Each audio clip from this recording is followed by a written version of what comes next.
और भाई क्या हाल है।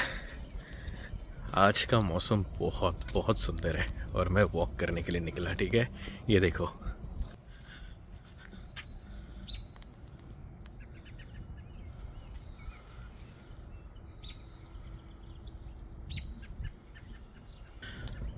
दरअसल आज एक्चुअली थोड़ा क्लाउडी क्लाउडी कह रहा था है करके, लेकिन बहुत अच्छा सनी और ठंडा है।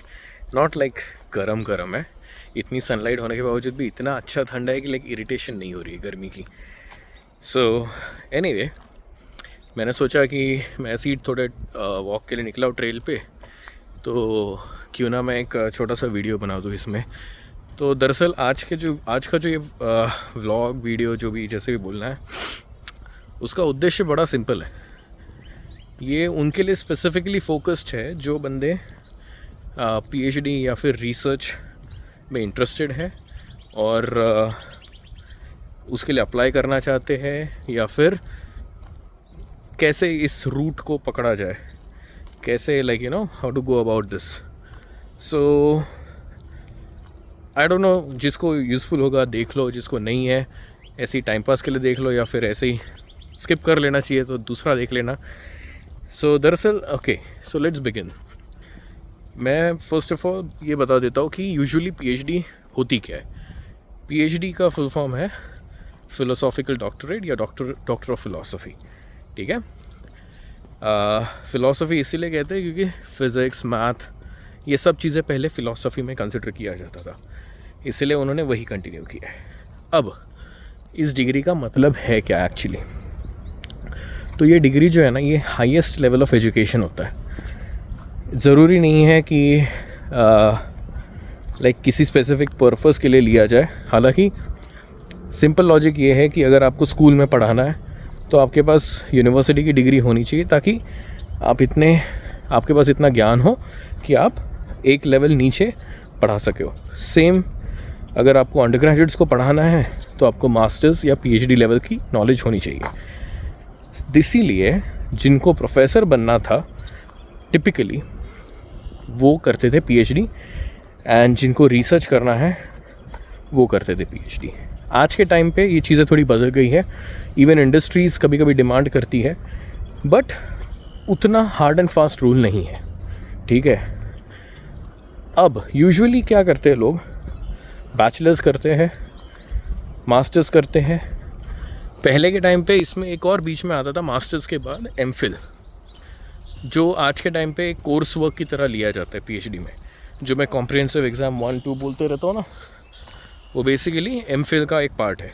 ओके, अब मोस्टली यूनिवर्सिटीज़ ने वो रद्द कर दिया है। आई नो मुंबई यूनिवर्सिटी जो थी वो देती थी पहले, अभी पता नहीं मुझे देती है कि नहीं। So basically MPhil is nothing but master of philosophy. अब वो रद्द हो गया तो डायरेक्टली मास्टर्स के बाद आप जा सकते हैं। अब हर कंट्री में पीएचडी का ड्यूरेशन अलग होता है। ठीक है, इंडिया में थोड़ा लंबा है, यूजुअली 5 साल 7 साल भी जा सकता है, डिपेंड करता है बहुत सारी चीज़ों पे। एंड इसके लिए एडमिशन के क्राइटेरिया इंडिया में भी अलग है।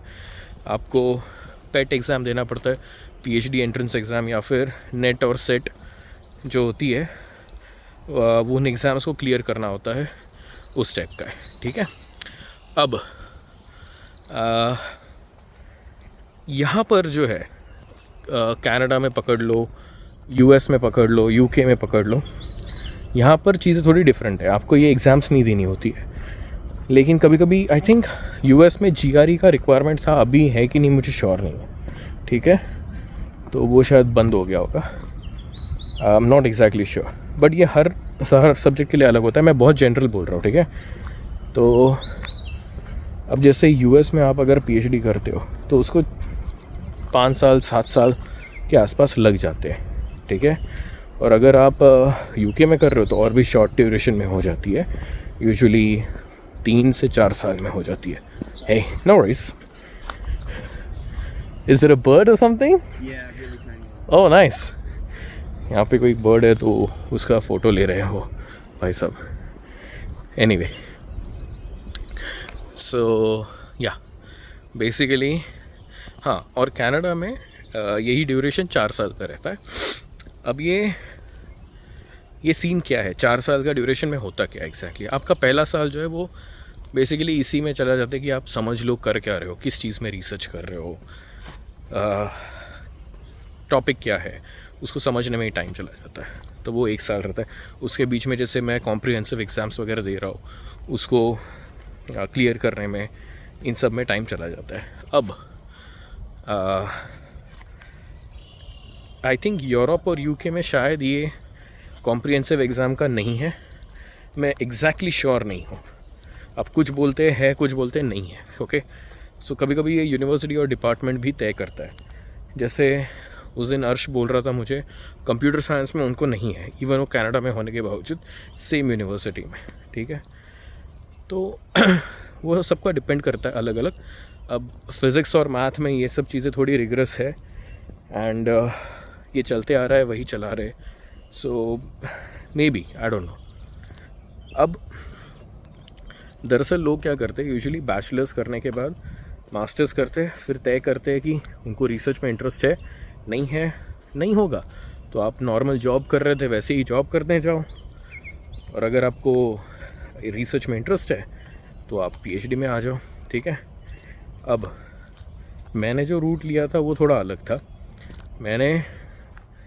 मैंने बेसिकली बैचलर्स किया मुंबई यूनिवर्सिटी से, रुइया कॉलेज में से पर्टिकुलरली। उस वक्त रुइया कॉलेज ऑटोनॉमस नहीं था, अभी ऑटोनॉमस हो गया है। तभी मुंबई यूनिवर्सिटी के अंदर ही आता था, तो मैंने वहाँ से किया था फिज़िक्स में, और माइनर्स मैथ और स्टैटिस्टिक्स में किया था। ठीक है, मैंने केमिस्ट्री ऑफिशियली कभी पढ़ी नहीं है 12th के बाद। यार ये कितना सुंदर लग रहा है, देखो।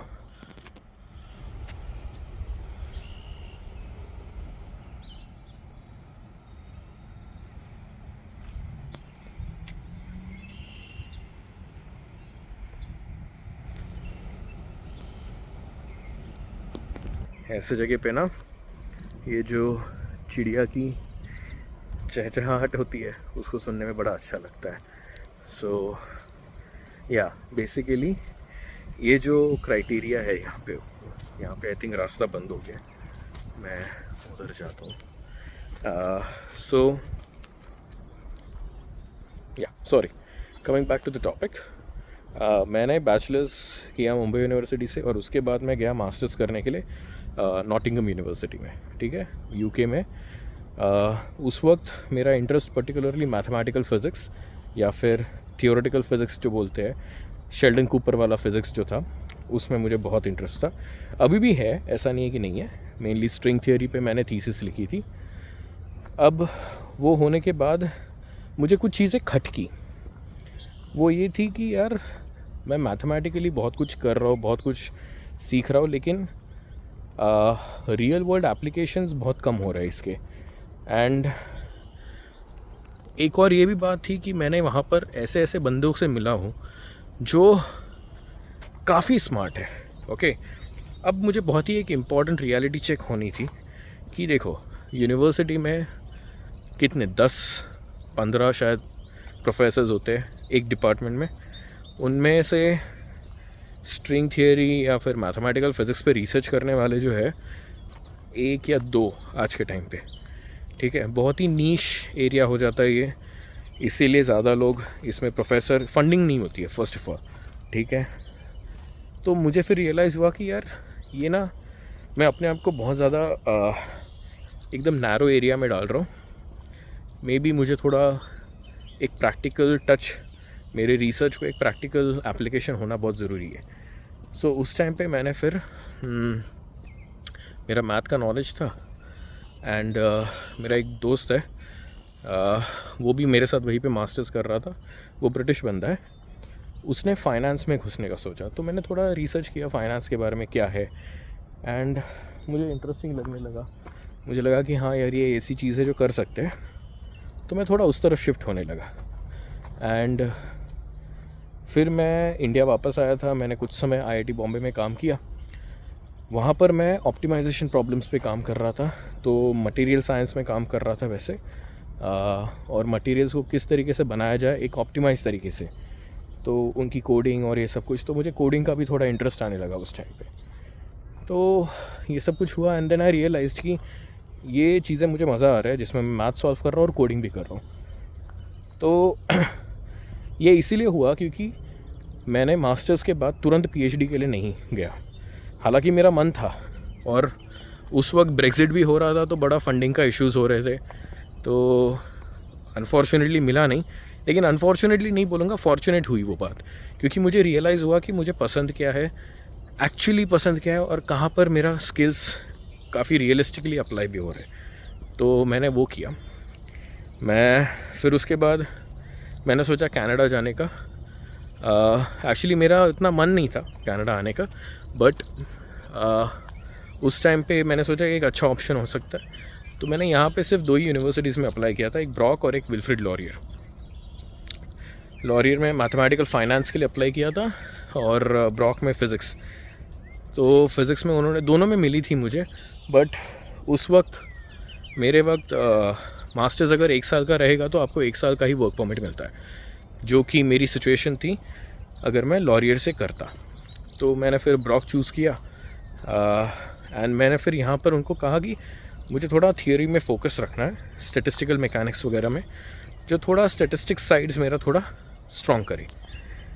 तो उन्होंने वैसे टाइप का मुझे फ्लेक्सिबिलिटी दी। मैंने थोड़े क्लब्स वगैरह शुरू किए, थोड़ा मन किया मेरा एक्स्ट्रा करिकुलर एक्टिविटीज़ करने का, तो वो सब कुछ भी मैंने किया और उसके बाद फिर मैंने जॉब की। द रीज़न मैं ये सब कुछ बोल रहा हूँ इज़ यूजुअली लोग क्या करते हैं ना, बैचलर्स, मास्टर्स और फिर तुरंत पीएचडी, और वो उसी फील्ड में करते हैं जिस फील्ड में वो अब तक कर रहे थे मोस्ट ऑफ द टाइम।